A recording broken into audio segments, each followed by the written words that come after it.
mi nombre es América y nosotros hablaremos sobre Immanuel Kant. Immanuel Kant fue un filósofo alemán de la Ilustración, fue el primero y más importante en representación del criticismo y precursor del idealismo alemán. Para Kant, la razón es la facultad formuladora de principios, y es porque en su uso teórico la razón genera juicios y en uso práctico imperativos o mandatos. Su obra suele dividirse en dos periodos, en el periodo precrítico y en el crítico. En el periodo precrítico se basa en pensamientos sobre el verdadero valor de las fuerzas vivas, sobre el fuego, que fue representada como su tesis doctoral. Habla sobre la historia natural general y teoría del cielo, y sobre la nueva dilucidación de los primeros principios del conocimiento metafísico, entre otras obras. Pasándose al periodo crítico, se habla sobre la crítica de la razón pura, que es el tema más importante en dicho periodo. También se basa en los prolegómenos a toda metafísica futura y las ideas para una historia universal en la clave cosmopolita. También en ese periodo se habla sobre qué es la ilustración para todos en general. También se habla de los primeros principios metafísicos de la ciencia natural, fundamentos metafísicos de las iniciales de la cosmología y de la segunda edición de la crítica de la razón pura. Esa se dio en 1787. Mi nombre es Nayeli Taja y yo les voy a hablar sobre cómo Immanuel Kant ve el tema. Primeramente es el equilibrio estético. Para Kant, el juicio estético no aporta conocimiento del objeto. Este viene dado por la razón o el juicio lógico. La estética estudia el conocimiento sensible, la percepción del objeto. Kant establece 4 tipos de objetos de estudio: lo agradable, lo bueno, lo bello, adherente y lo bello libre, donde solo este último entra en el ámbito de juicio estético. Como número 2, les voy a hablar sobre la perfección técnica. La técnica se refiere al modo de hacer o acción, a diferencia de la teoría, que mira exclusivamente al pensamiento. Kant aproximaba los conceptos de teórico y técnico. La técnica se refiere siempre al procedimiento, al empleo de ciertos instrumentos y a la utilización de ciertos materiales, ya se trate de una ciencia o arte. Como tercer punto, les voy a hablar de la lección moral. Las reflexiones sobre filosofía moral de Kant se inscriben dentro de un universo mucho mayor de textos, llamado legado manuscrito. Bajo este título se ha agrupado una gran variedad de documentos, desde las notas que tomaba al pasar sobre algún pedazo de papel, simplemente con el objeto de fijar o aclarar sus pensamientos. La creación. En su obra La creación, Kant sostiene la concepción de nosotros mismos como fines.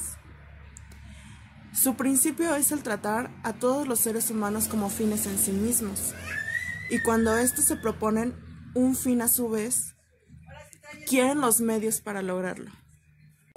Él nos advierte que escribió este libro para explicar, reconstruir y desarrollar la teoría de la mortalidad de Kant, con el fin de destacar sus virtudes. Por último, la originalidad. La obra, según Kant, propone el estándar o la regla para juzgarla, y un estándar de originalidad no servirá como modelo de copia, sino de imitación. También puede ser como un modelo ante el cual los demás artistas podrán medir su propia originalidad.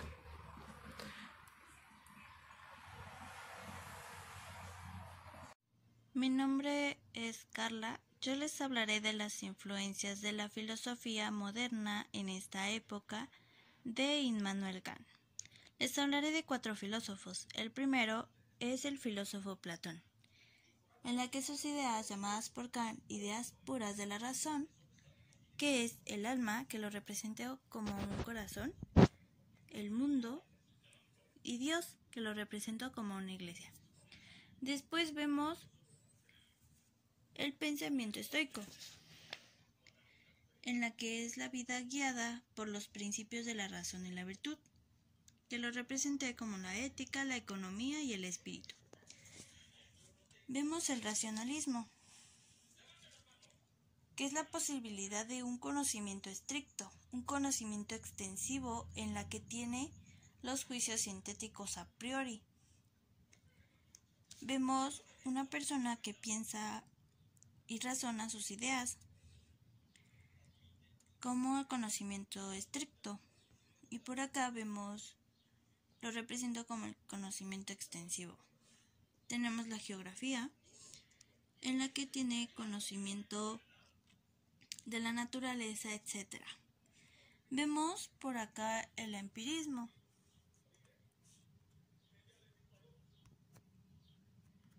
Pues el empirismo vemos a otro filósofo, que vemos a David Hume.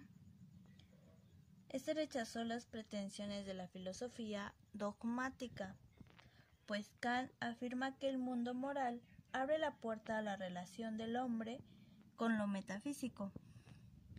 Aquí lo representamos como la búsqueda de la experiencia, porque vemos lo metafísico, y lo metafísico es el lenguaje de la experiencia, en la que estudia la naturaleza y la estructura, etc. Después vemos por último la ilustración. Aquí vemos dos filósofos. El primero es Newton, en la que su teoría física le llevó a Kant a considerar que existe el conocimiento a priori. Kant fomentó la creencia en la existencia de leyes deterministas respecto al mundo moral. Pues yo representé el cerebro como el conocimiento a priori. Después dice que Kant puso un libro en la creencia, en las leyes deterministas, que puse una hoja que representó como las leyes deterministas, que todo esto tiene respecto al mundo natural. Después nos habla del filósofo Rawls, que mostró el valor de la moral y del mundo del espíritu y la libertad para poder participar en este mundo moral.